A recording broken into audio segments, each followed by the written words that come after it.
Hey folks, Matt from artoftheimage.com.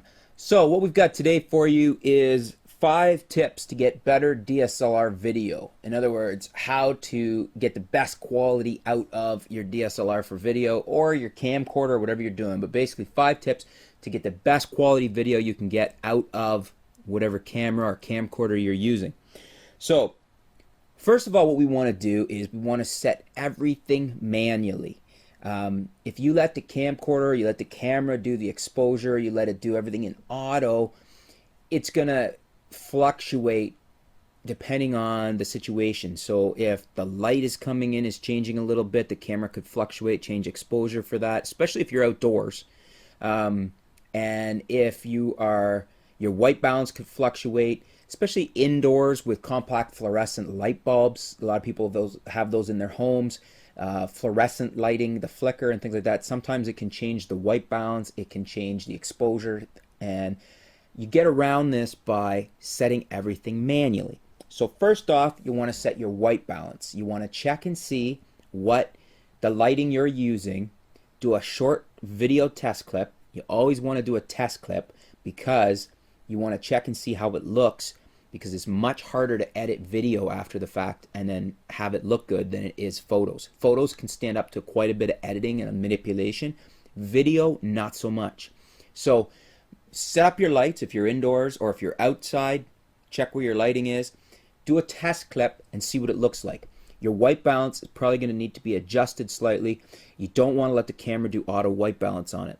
For instance, inside, I've got some compact fluorescent lights now lighting this set that I'm using right now, and I've got it set on a corresponding setting for the right light temperature, the right white balance.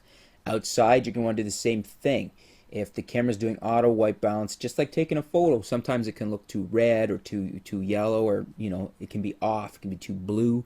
So you're going to want to set it to, you want to have a quick test clip, have a peek, see what it looks like, and make sure that you got your white balance set correctly.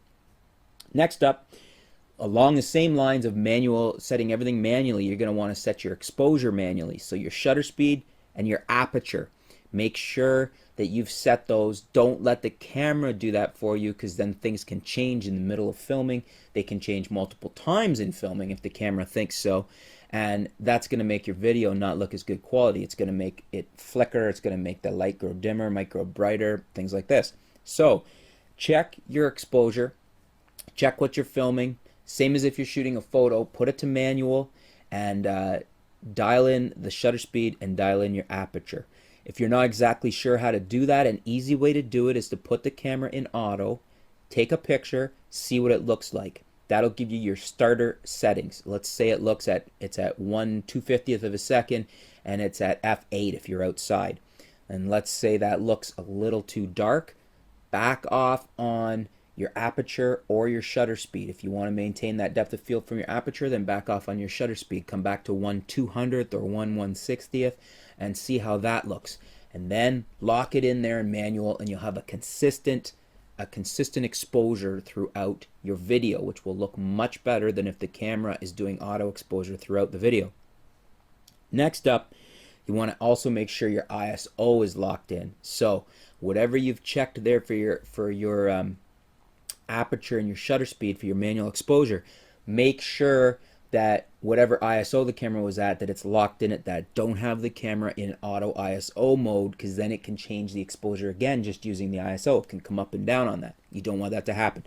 You want to set your white balance, your aperture, your shutter speed, and your ISO settings all manually so that they're locked in, so that you can set them correctly, take a test clip, make sure everything's right, and then leave them to place for your video so that you're not going to have the camera making changes during your video. Use a tripod. This is one of the no-brainers, one of the easiest things to do to make your video look better. Use a tripod if you're in a situation where you can. For instance, right now, my camera's on a tripod filming me. It's kind of a no-brainer.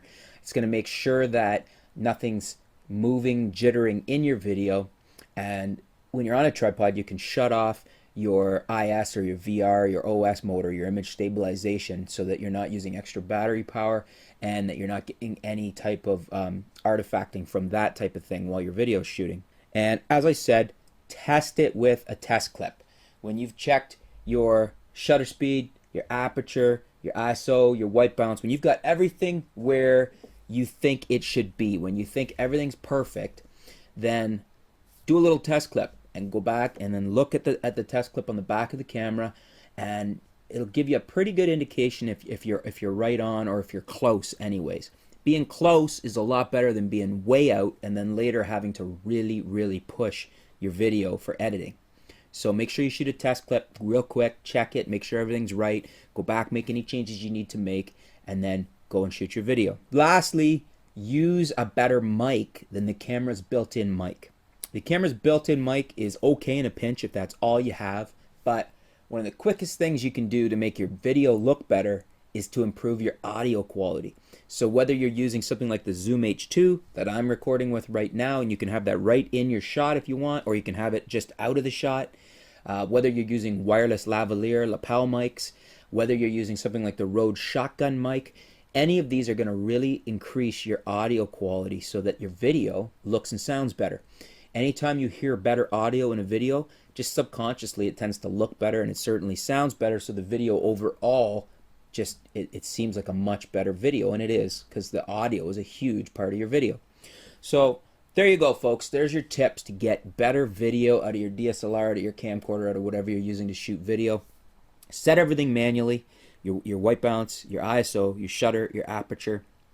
Use a tripod if possible, depending on what you're shooting. But if there's a situation, if the situation is that you can use a tripod, use a tripod. And if you're on the tripod, shut off your IS or your VR.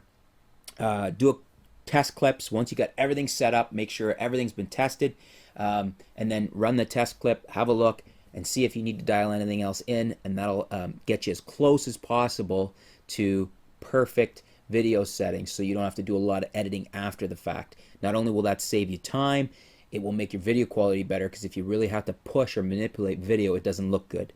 And then lastly, like I said, use a better mic. Use an off-camera mic, use a Rode shotgun mic, use a Zoom H2 or an H4, use some lavalier mics, whatever you have available to you or whatever you need to purchase to make your video look and sound better.